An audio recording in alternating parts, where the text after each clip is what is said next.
सबसे बड़का जीव के काल हम ये मानी, हम ये मर जाता नहीं हम।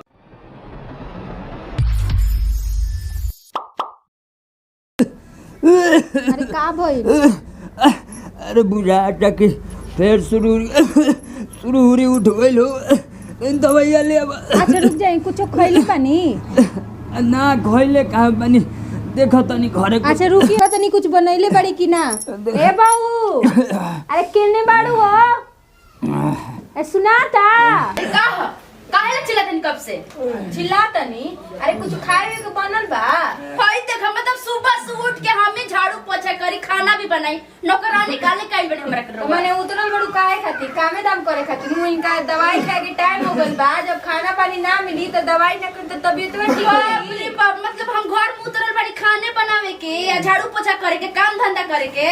आए माई बाबू कहले बाड़ी जा कुछ नौकरानी बन कर रही हम अपने घर में कुछ काम करते उतरले बनी काहे खातिर? माने काम करबू घर में तो नौकरानी हो जेबू। देखिए अब हमारी शहर से उतरले नहीं तारा लोग तारा के बुझाइला हाउ एगो बा तो दिन भर बारिश से आवेला घूम के या घर में जाके सुत जाला, ओकरा काम धाम नहीं के माई बाबू के ना देखेला। हां तो सुतिया में तो काम करें, दिन भर काम करन पड़े तो घर में ना सुतियन, रवा लोग सुतन खाली। तो कौन काम करता हूं?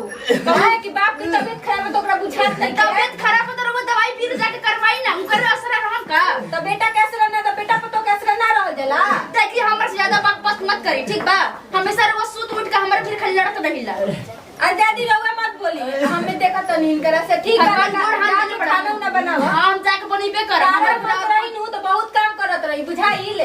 देखी माई जी हमरा से ज्यादा मत बोली, अपन बेटा से जितना बोले कहनु तो बोल। तो बुझाता कि अब मैंने हमरा के मरबो करबू ना। हम काहे मारे जाई, हमरा उतना मारे के हिम्मत नहीं खे, जरूरत पड़ी तो वो आदमी कर ले। ठीक भैया देखा तो नहीं हम का करत रहू। अरे का करता ई कबे से सुतल बनी आज? अरे उठी ना। अरे का कहत रहू हो? का करत रही और खाली दिन भर सुतले रहम जी, और कोनो काम धंधा नहीं खे। अब तो उठा तनी 5 मिनट पे उठा तनी, काहे खिसिया तो? अरे बाप रे, देखे पूरा धूप निकल गई बटे। आ कहत नहीं उठा तनी, राव माई हमरा के लड़त लड़त त माथा खराब कर देले बड़ी। हैं माई काहे के बोललसिया? ना दूसरे गांव के लोग के बोलत रही, मार तरह के का बोललसिया? कचर कचर कचर कर कइले रहली। अरे शांत हो जा, काहे के अल्लाह को तो बोला। देखिए हमरा शांत नहीं के ओके, माई से अपन जाके कह दी कि हम सुबह सुबह उठ के हम ही काम ना करब। अच्छा ठीक बा, काम नहीं के करे के तू सुता। सुधा ना चली, हम जा बाजार चली, हमरा मार्केट जाए के बा। अब ठीक बा, तैयारी होगा, अब तैयारी होगा तभी। हम तैयारी हो गइल बानी, अब हम कुछो ना करम, चली। ओहो भी है। हां उठी चली। दिन भर खाली सुता रहिला लगला की। अरे चला तनी। चला तरी ना उठी, अभी चप्पल पहन चली। ठीक बा, पानी लावे एक लोटा। आई आई। अरे आवो तनी, हम ही आवो तनी। गमछिया के देबा हम। नहीं का जाने कहां बोल दिया तक आइल ना, खाना न बना के कि ना आगे। ए बउआ तनी के बाबूजी के दवाई ना आई? दवाई? हां अरे देखो तेरे खांसते खांसते सुई चढ़ जाता, तो तनिको नहीं के बुझात कि बाबूजी के दवाई भी आवेला कि ना। अब तो दवाई अभी। अच्छा समोल लिया बा क बजे चलते? दवाई लेवे जाए के बा? हां आज चश्मो लावे के बा। ओहो चल बोलत नहीं खे। ए माई का अब आजे दवाई लेवे के बा? हां बउआ देखो ते खांसत खांसत सुरगुरी चढ़ जाता। सुन ना, हम एगो बात कही। का? बाबूजी के आ तू दोनों का करो लोग न कि बोल दो तनी ओकरा के लड्डुआ के टेम्पुआ लेके आई आ दुआरी पर से बैठा के लेके चल जाए। जाना तारे भाई, आज एगो बहुत जरूरी काम बा हमरा। तोरा कौन जरूरी काम हमरा मालूम बा, बुझाई ले। अरे जरूरी बा न कि सुबह सुबह उठनी आ कहती है कि बाजार जाए के बा। माने मायू बाबू से जरूरी है 4 दिन के आई, माने तोर मेहरारू बहुत महत्वपूर्ण हो गल तोरा खातिर है। अरे ओकर बहिन के बियाह बाटे। अच्छा।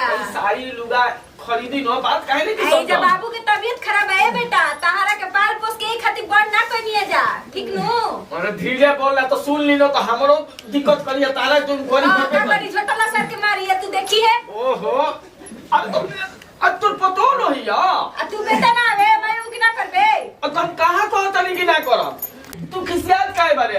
बाबूजी के तबीयत खराब बा तो ठीक बाटे, हम आवो तनी ओकरा से पूछ के, ठीक बा नो? ना तो खिसियाए लगी नो। जा रे जा मेहर मौस कहीं के।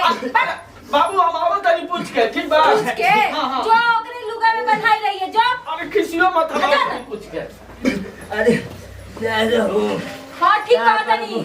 आ देखी 4 दिन के आई पतो के उ खुटा में बंधाइल बा अतना में हर मौग हो गइल बा। जा दिन वो आराम करी सुती। का करबो? हां जा दिया। सुना तरू हो? हाँ बोली। सुना ना, वो सब छोड़ा ना, सुना ना, एगो तरह से बात रहे हमरा। हाँ बोली। बात ही रहे कि देखा ना बाबूजी के बहुत तबीयत खराब बाटे। हाँ तब तो गईनी दुआरा पर न पूला करे तो माई कहतिया कि बाबूजी के बाजार से दवाई लावे खातिर आ उनकर चश्मा बने के देले बनी न तो कलसिया के जाइए तो चश्मा ले ले आइया। तो सोचनी हम कि ना होके तो बाजार तू टेम्पू से चल जा आ हम बाबूजी के लेके चल जाता नहीं। का कहतनी? हम टेम्पू से? बने कहत मतलब हम टेम्पू से अरे जाई ना। आ तार माई जाइहन बाइक से? और बाप रे बाप, हम जानत रही कि बुढ़िया सुनी नो तो कुछ ना कुछ बात पर लगाई होती करके। अरे धीरे बोला माई सुन ली। सुनी खाता चिल्लातन। और तो हमेशा और माई का बात मानी नंबर बात ना। अरे ना तू किसी और मत ना तारे बात मानी ला। किसी आता है कि हमार माई बाबू इतना पाल पोस के बड़ा के दुलार से रहुआ घर रहने तो हमार कुछ बात का पहलू नहीं। अरे चुप, अच्छा चुप हो जा। ठीक बोलो तू रो मत। ठीक बोलो, ठीक बात ना जी हम दवाई लेवे ना सुना आज के बाद हम माई के कहना। ठीक बोलो ना मत करे तो उनका। अभी जाके ओकर भी कुछ बोलेला, हमरा भी कुछ बोलेला। अरे हम जकात तहार क्रिया खाता नहीं। हमार क्रिया काला खाता नहीं। अभी हम जाके हम माई से हम बोल दो तनी, हम साफ साफ बोल दो तनी। बोल दे हम नु। हमरा तोरा से कोनो मतलब नहीं है। पक्का नु। पक्का। हाँ तो चल यहाँ पे चल। खत्म कर। अच्छा तो रुक जा। माई ए माई का हो? कहनी है ना कि माई फोन कईनी हम।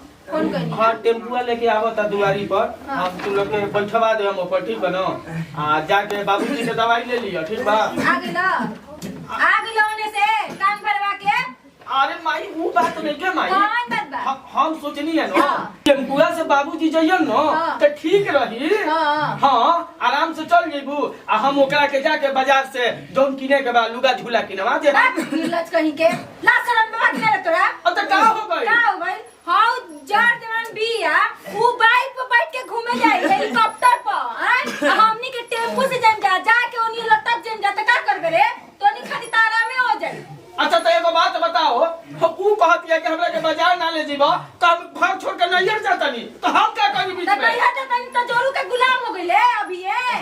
तो का करी तो काहे के बियाह करवैले हम? काहे के बियाह करनी त का मतलब ये कि तू मेहरारू के पीछे पीछे घूमबे? अरे तो ऊ बात नहीं के कौन बात बा? हम तोरा के हम छोड़ देले बनी कि तोरा के हम घर से बाहर कर देले बनी? ते घर से बाहरो कर देबे बेटा कार चल के। अरे ना भाई। तू ना करबे नु त हो जोन 4 दिन कह दिया नु उ तू ना झटवा धरी या कहि कि जासन बूढ़ा बूढ़ी बहरी तो ओनी पर विश्वास नहीं के। देख भाई अब बहुत ज्यादा हो गई। का हो गई? जौन बोलले ठीक बोलले बाबूजी ओकरा बारे में कहता कि ना बोले के। आई ठीक बा ना? दादा हाई ओकरा बारे में का बकतर बबुआ? रवा चुप रही ना रवा आराम कर सूती। हमरा से बोल ना बाबूजी से का बोलत रे मुआ के फेरा में का लागल बड़े रे? हम आवे के फेरा में बनी ना हम मुआ के फेरा में लागल बड़े। कहां जाते रे का कौन छोड़ के चल गई हो? अरे जा सन तोनी का बसन हमनी के कर लेन जा। ना तू या ना हम चल जाते नहीं हम। त जाओ बस हम जाते नहीं हम ससुराल ये रहो। जाना 4 दिन के बाद मरिया से लात नु के फेर आई बा ए जे दौड़ माई दे रख ले तो ओकरी हम 4 लात ना तो ठीक बा तू रहो हम जाते नहीं हम। जाते नहीं हम। लो अरे जा गो भाई बाबू के चिंता नहीं के मेहरारू के खुद चिंता बा। का करबू जवाने हुए हो गइल बा। अरे रउआ आराम करी ना एगो त खांसी उठल बा। बाबू मैं के कहां देखा था सल हमरा तो कुछ समझे में नहीं के आवत। हेने हमार माई बाबू बाड़ल एने हमार मेहरुए बिया। हम तो बीच में एकदम पड़ गई बनी बीच मरझाड़ में। हम का करी? छोड़ी तो छोड़ी हम केकरा के छोड़ी? एने हमार माई बाबू के छोड़ दे हम तो पूरा दुनिया गांव समाज कही कि देखा बुढ़ापा में अपन माई बाबू के छोड़ के ही चल गई। मेहरू के छोड़ देव तनी तो मेहरू धमकी देवतिया कि हम नैहरे चल जाई। हम का करी? हमरा तो कुछ समझ में नहीं किया आवत। सबसे बड़का जीव के काल हम ये बानी। हम ये मर जाता नहीं हम ये मर जाइए हम कहीं गला हम ये मर जाइए हम।